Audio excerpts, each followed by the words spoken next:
Hi, I'm JP Rose and I'm the author of The Haunting of Tyrese Walker.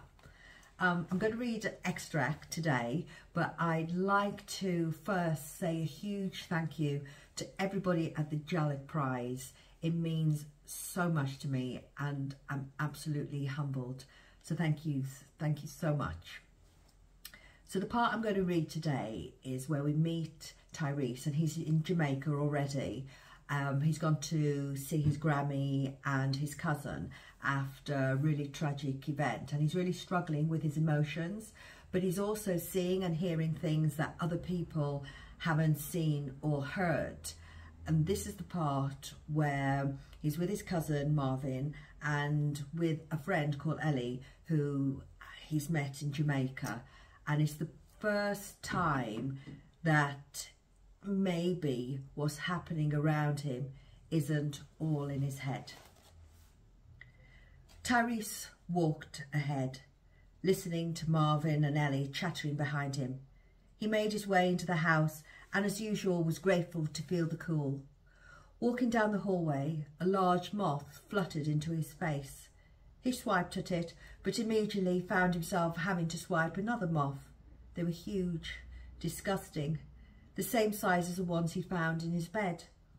Shuddering at the memory, his attention was drawn to the window, where he heard a soft tapping. More moths banged themselves against the glass pane. Where had they come from? He quickly looked away, hating how the markings on their wings looked like eyes staring back at him. He wrapped his arms tightly around himself when he noticed that several other large dark grey moths had attached themselves to the wall. He'd never seen so many in just one place. He felt his heart begin to beat quicker as a thought came to him, and he forced himself to look again at the moths at the window. Were they actually even there? Was he just seeing things again? He didn't trust himself anymore. Would it be like the other things, just in his imagination? "Ty, wait for us," Marvin shouted cheerfully, making his way into the house with Ellie. "Maybe we could..." He trailed off. Tyrese watched his cousin's expression tighten as he looked around the hallway, his eyes darting around. "Mira, what's happening, Ty? Where'd they come from?" Tyrese exhaled. He held his hands on the top of his head and turned around on the spot. "You can see them too. You can actually see them, the moths." Relief poured from him.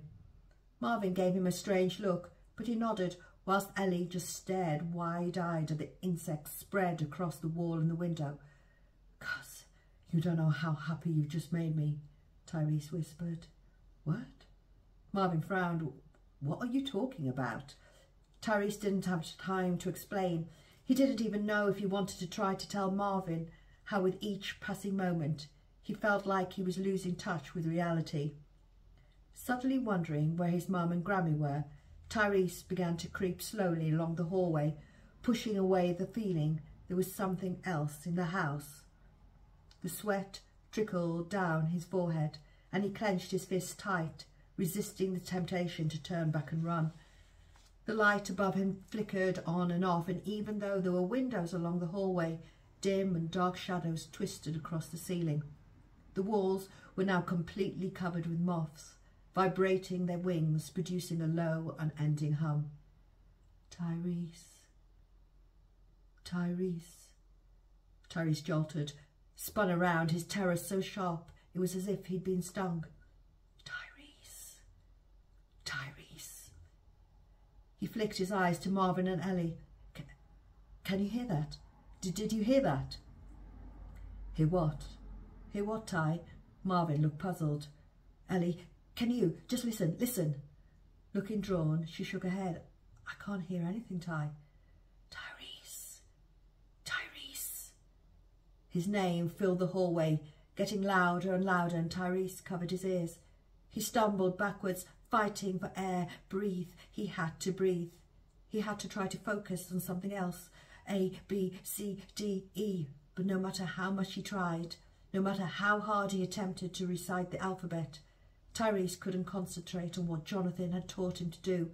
He couldn't find the breath he needed to take into his lungs, and that feeling gripped him like claws, scraping, sinking into his body. He dropped his hands away from his ears, leaned on the wall, hearing the crunching of the moths' bodies against those back. His legs began to give way, but he felt arms around him and heard the familiar voice of his cousin. "We got you, Ty. It's okay. We got you." Tyrese's breathing began to steady. He glanced gratefully at his cousin, looked around at the mass of moths, then his gaze moved towards the room opposite. The blinds were closed in the bedroom, but he could still see, and he quickly moved from Marvin's hold, pushing him gently aside. "No, no, oh my God, no." Thank you.